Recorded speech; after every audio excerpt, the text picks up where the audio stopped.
আসসালামু আলাইকুম। আপনারা জীবনে অনেক প্রতারণা সম্পর্কে অবগত। তো আজকে আমরা যে বিষয়টি নিয়ে কথা বলবো, এই প্রতারণাটা একটু ব্যতিক্রম। আপনারা অনেকেই ভুয়া ডাক্তার, ভুয়া ইঞ্জিনিয়ার, ভুয়া BCS cadre, with due respect, ভুয়া মুক্তিযোদ্ধা নামগুলো শুনেছেন এবং এই ঘটনাগুলো দেখেছেন।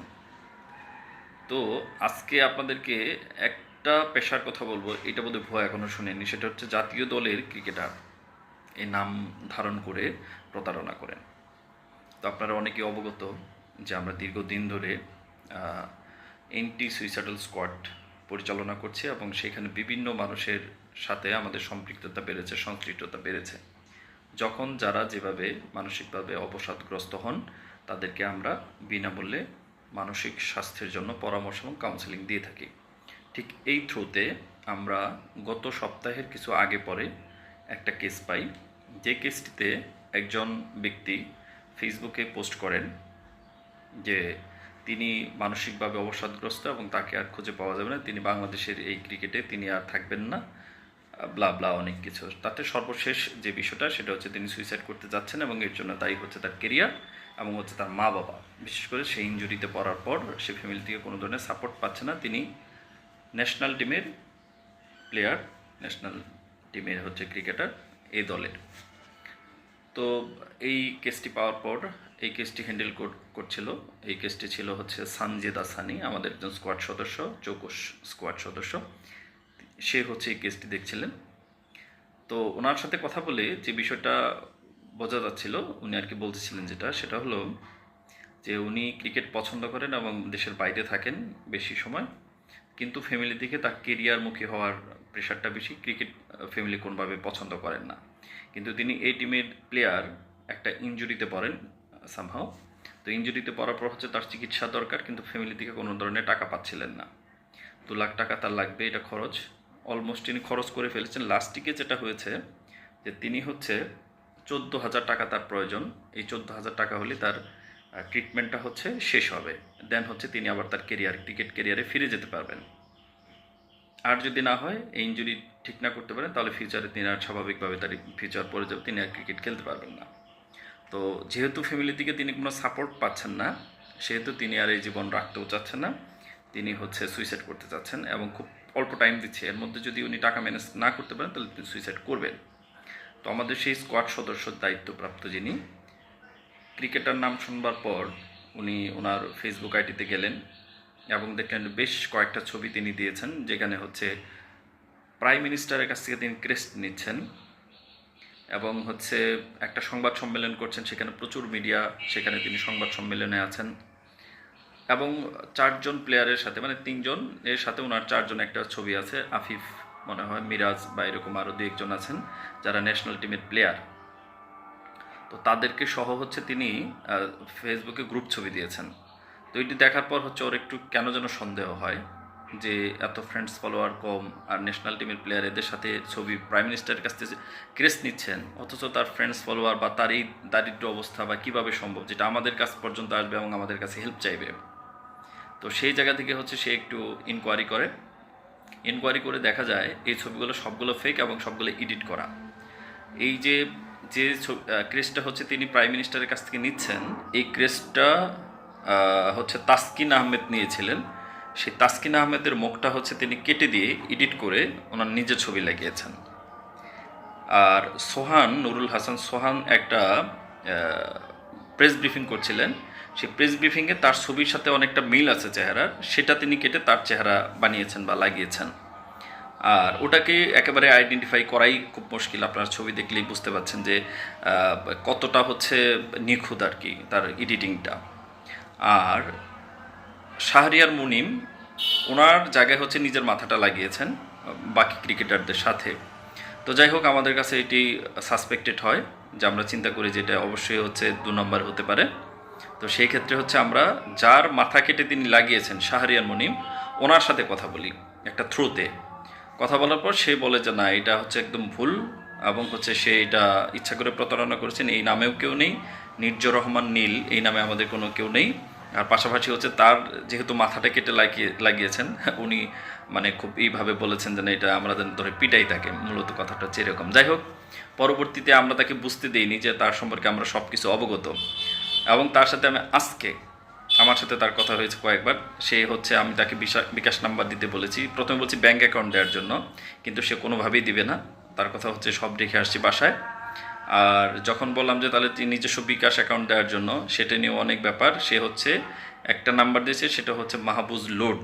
তার মানে হচ্ছে মাহবুজ নামে কেউ কোথাও লোড টোডের দোকান করে, ফ্লেক্সি লোড করেন সেটার। আর কথার ভাষা যেটা বোঝা যাচ্ছে উনি হচ্ছে রাজশাহীতে থাকেন, পরে আমার কাছে স্বীকার করেছেন যে রাজশাহীর ভদ্রাতে, কিন্তু এখন আছেন জয়পুরহাটে। এখন জানি না আদৌ তিনি আছেন কিনা, তবে রাজশাহীর এটা কনফার্ম হওয়া গেছে, তার ল্যাঙ্গুয়েজই বোঝা যাচ্ছে। আর তাকে যখন বলা হলো যে ঠিক আছে আপনি হচ্ছে বিকাশ নাম্বার অ্যাকাউন্ট নাম্বার দিয়ে বিকাশ নাম্বার দিয়েছেন, তো আমি বললাম ঠিক আছে আমি কথা বলি। তো আমি ফোনে কথা বলে বললাম যে আপনি যে বিকাশ নাম্বারটা দিয়েছেন এটার জন্য আপনার একটা ভোটার আইডি কার্ড লাগবে, তাহলে হচ্ছে আমরা কনফার্ম হতে পারবো যে হ্যাঁ আপনাকে আমরা চিনতে ঠিকমতো দিতে পারছি, কিন্তু এটা দিতে রাজি না। তো যাই হোক, লাস্টে বললাম যে ওনার তো একটু জানা দরকার যে উনি যে ফ্রড করেছেন এটা যে আমরা অবগত, এটা অন্তত জানুক, এবং এই ধরনের প্রতারণায় কেউ যেন নতুন করে না পড়ে, এটা আমাদেরও দায়িত্ব ব্যক্তি হিসাবে। তো আপনারা হচ্ছে এই ব্যাপারে খুব অবগত থাকবেন। তো তাকে বললাম যে দেখেন, আপনি যে এডিট করেছেন, কেন করেছেন? উনি কি জবাব দিয়েছেন আপনারা অডিওটা শুনলেই বুঝবেন। দেখেন কি বলে। ওয়ালাইকুম আসসালাম। ভাইয়া ভালো আছেন? জি আলহামদুলিল্লাহ ভালো। আপনি ভালো? জি ভাইয়া ভালো আছি। আমি ভাইয়া নির্ঝর রহমান নীল বলছিলাম, ওই যে জি শান্তিদা ভাই। আপা বলেছিল কিনা আপনাকে। ও হ্যাঁ হ্যাঁ হ্যাঁ জি। জি জি ভাই। আমরা এন্টি সুইসাইডাল স্কোয়াডের কাজটা হয় যারা মোটামুটি ডিপ্রেশনে থাকে বা বিভিন্ন কারণে মানসিকভাবে অবসাদগ্রস্ত, তাদেরকে আমাদের কাজ হচ্ছে বিনামূল্যে সেবা দেওয়া, মানে হচ্ছে কোনো ধরনের ফি ছাড়াই হচ্ছে কাউন্সিলিং দেওয়া, কোনো কোনো ক্ষেত্রে জি ভালো জি পরামর্শ দেওয়া। সেই কাজটাই হচ্ছে মূলত জি আমরা ভাই। করি। এবং এখানে যারা আছে সবাই অলমোস্ট স্টুডেন্ট, কিন্তু জি তারা জি হচ্ছে স্বেচ্ছাসেবী হিসেবে কাজগুলো করছেন। তো জি এখানে ভাই। আমাদের হচ্ছে প্রথম দিক থেকে হচ্ছে আর্থিক কোনো বেনিফিট আমরা কারো কাছ থেকে নিই না, দিতেও পারি না। জি কিন্তু ভাই। আপনার বিষয়টা আমরা ভাবছিলাম, যেহেতু আপনি আমি ভাইয়া মানে শুনুন ভাই, আমি বলি, আমি জাস্ট আমি ওনার কাছ থেকে ওইভাবে কিছুই না। হুম, উনি আমাকে বললো যেহেতু পায়ের জন্য এরকম কন্ডিশন, তো আমাদের একটা গ্রুপ আছে, আমি একটু ভাইয়াদের সাথে কথা হুম, বলে দেখি যদি আপনাকে কিছু হেল্প করতে পারি কিনা। আচ্ছা তো আচ্ছা এইটাই চাইছে ভাই, ওনার থেকে ওইভাবে আমি বলিও না। তো উনিই বলেছে যে আমি দেখছি, আমি অনেক চেষ্টা করেছিলাম, অনেকের কাছে যেহেতু পাচ্ছিলাম না, তখন উনি জানতে চেয়েছিল যে হুম কি হুম হুম ডিপ্রেশন হুম, বা কি প্রবলেমটা। আচ্ছা ভাইয়া। তখন আমি যখন বলি, হুম, তখন উনি মানে আর কি এটা বললো যে আমি তাহলে আমাদের গ্রুপে ভাইয়ের সাথে কথা বলে দেখি হুম, হুম। যদি আপনার এই ট্রিটমেন্টের জন্য কোনো হেল্প করতে পারেন। আচ্ছা আচ্ছা আচ্ছা, না এটা এটা খুব স্বাভাবিক, বলা ভালো। কিন্তু ভাইয়া, আপনি আপনি এই যে মাঝখানে যে সময়টা আমি আপনার ছবিগুলো দেখলাম, আপনার এই ছবিগুলো সবগুলা এডিট করা, বাট হোয়াই আপনি এক না একজনের না নাম, ভাই, এরকম এটা কেন করছেন বলেন তো? কি করেছি ভাই? আপনি হচ্ছে বিভিন্ন ক্রিকেটারের যে ছবিগুলো দিয়েছেন, এই ছবিগুলো হচ্ছে আপনার ছবি না, আপনি শুধু ছবিগুলোতে আপনার মাথা লাগিয়েছেন, কিন্তু কেন? এইটা ভাই ভাই শখের বসে মানুষ অনেক কিছুই করে, তাই না? তো আমি আহ, যেহেতু ওটা আমার একটা শখ ছিল, তো আচ্ছা, সেই ক্ষেত্রে ধরুন যে ওইভাবে করা আর কি। না এইটা এইটা তো কেমন হয়ে গেল না? আপনি ক্রিকেটার, আপনি আপনার জায়গাগুলো দিবেন। আপনি তো আপনার বন্ধুর, আপনি যে মুনিম শাহরিয়ারের ছবির মাথা কেটেছেন, তাসকিনের মাথা কেটেছেন, আপনি হচ্ছে সোহানের মাথা কেটেছেন বিভিন্ন জায়গায় সংবাদ সম্মেলনে, এটা কি ভালো? এটা কেন করেছেন? এমনিতেই ভাই, এমন কিছু না না, জাস্ট এমনিতেই শখের বসে ওরকম না, পেজ শখের করেছিলাম। বসে এতটুকু। আপনি ক্রিকেট খেলেন না, আপনি ক্রিকেট টিমের কেউ না, এটা কি আপনি জানেন? না ভাই, আমি ক্রিকেট খেলেছি, খেলি নাই এটা আপনি বলছি। কি জানেন যে মুনিম শাহরিয়ার সাথে কথা হয়েছে আমার? তা ভাই কথা বলতে পারেন আপনারা, গণমাধ্যম কর্মী, আপনারা অবশ্যই বলতে পারেন। হ্যাঁ, এখন বলেন মুনিম শাহরিয়ার কে? উনি একজন ক্রিকেটার।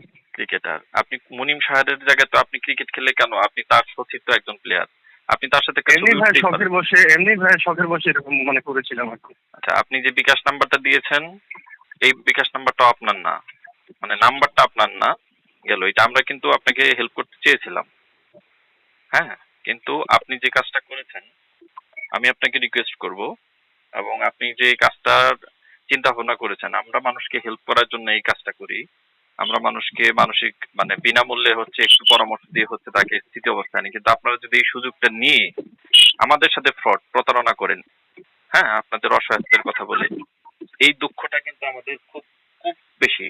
আপনি যা করেছেন, যে উদ্দেশ্য করেছেন, সবকিছু আমাদের কাছে সুস্পষ্ট, কিন্তু আপনার কাছে এটা এক্সপেক্টেড না যে আমাদের মতো একটা গ্রুপ, আমাদের মতো একটা স্কোয়াডের কাছ থেকে আপনি এই ধরনের একটা প্রতারণার চিন্তা করবেন।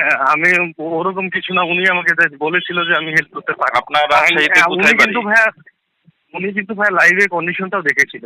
আচ্ছা, লাইভে হচ্ছে আপনি সুস্পষ্ট। আমরা রাজশাহী অঞ্চলে কোন জায়গায় বাড়ি আপনার? ভদ্রাতে।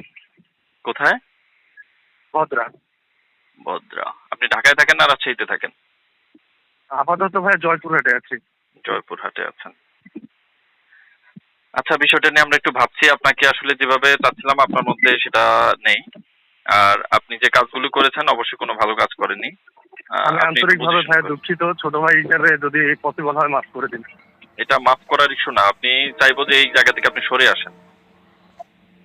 হুম, আমি রিয়েলি সরি ভাইয়া। It's okay. ঠিক আছে, ভালো থাকবেন। তো আপনাদের কাছে অনুরোধ হলো, এই যে বিশেষ করে যারা হচ্ছে ক্রিকেটার, ইয়াং ক্রিকেটার রয়েছেন, বিশেষ করে মেয়েরা, এটা হচ্ছে হুমড়ি খেয়ে পড়েন অনেক সময়। তাদেরকে কেন এত ভালোবাসেন জানি না, হয়তো ভালোবাসার কারণ থাকতেই পারে, কিন্তু একটু জেনে বুঝে এই ছবি টবি দেখে এই যুগে এসে কোনো নিজের সর্বনাশ করবেন না। এদের মূল টার্গেট হচ্ছে হয়তোবা মেয়েদের সাথে একটা ভালো সম্পর্ক তৈরি করা, পাশাপাশি হচ্ছে তার কাছ থেকে টাকা নিয়ে কেটে পড়া, এবং টাকা নেওয়া শেষ হলে সেটা ব্লক করে দেয়। আমি পরবর্তীতে আইডিটা চাচ্ছিলাম, কিন্তু আইডিটা ডিঅ্যাক্টিভেট করে সে এখন চলে গেছে, সরি টরি তো বলেছে, শুনেছেন। তো এই অবস্থায় হচ্ছে আপনাদের কাছে অনুরোধ, আপনারা হচ্ছে এই ভুয়া মানুষদের পাল্লায়, বিশেষ করে এই ভার্চুয়াল জগতে সহজে কারো সাথে কখনো কোনো বিষয় নিয়ে আর্থিক লেনদেনগুলো করবেন না, সে যেই চাক, বা এই ধরনের কোনো ধরনের অস্বচ্ছতার মধ্যে জড়াবেন না। এটা আমাদের কাছে আপনাদের জন্য মেসেজ, যে আপনারা ভুয়া ক্রিকেটার, ভুয়া ডাক্তার, ভুয়া বিসিএস ক্যাডার সব নাম শুনে হচ্ছে বিয়ে সংক্রান্ত ব্যাপারে জড়াবেন না, আর্থিক কোনো সংশ্লিষ্টতার মধ্যে যাবেন না। তাহলে যেটা হবে, তারা কিন্তু ডিপ্রেশনে নাই, ডিপ্রেশনে আপনি পড়বেন, আপনার সাথে একটা স্মৃতি বিজড়িত ব্যাপার ঘটে যাবে, আপনাকে ব্ল্যাকমেল করতে পারে, আপনার ছবি নিতে পারে, দেন হচ্ছে সব কিছু মিলিয়ে লাস্টে আপনার মন নিয়ে খেলা, যেটা সেটা মন বিষয়টা আমি বাদই দিলাম। তার থেকে বড় কথা হচ্ছে আপনার কাছ থেকে কোনো না কোনোভাবে টাকা নেবে, টাকা নিয়ে কিন্তু কেটে পড়বে। সুতরাং মানুষের সাথে সম্পর্ক করবার আগে এই বিষয়টা অবশ্যই মাথার মধ্যে রাখবেন, না হলে দিন শেষে আপনি কিন্তু লুজার হবেন। আপনি কিন্তু কাউন্সিলিংয়ের দিয়েও হয়তো আপনাকে আর সেভাবে সঠিক জায়গায় নিয়ে আসাটা অনেক কঠিন হবে, আর্থিকভাবে ক্ষতিগ্রস্ত হবেন। তো এইটাই ছিল আমাদের বার্তা, আপনারা এই ব্যাপারে সচেতনতা অবলম্বন করবেন, এই আহ্বান জানিয়ে আজকের মতো এখানে শেষ করছি।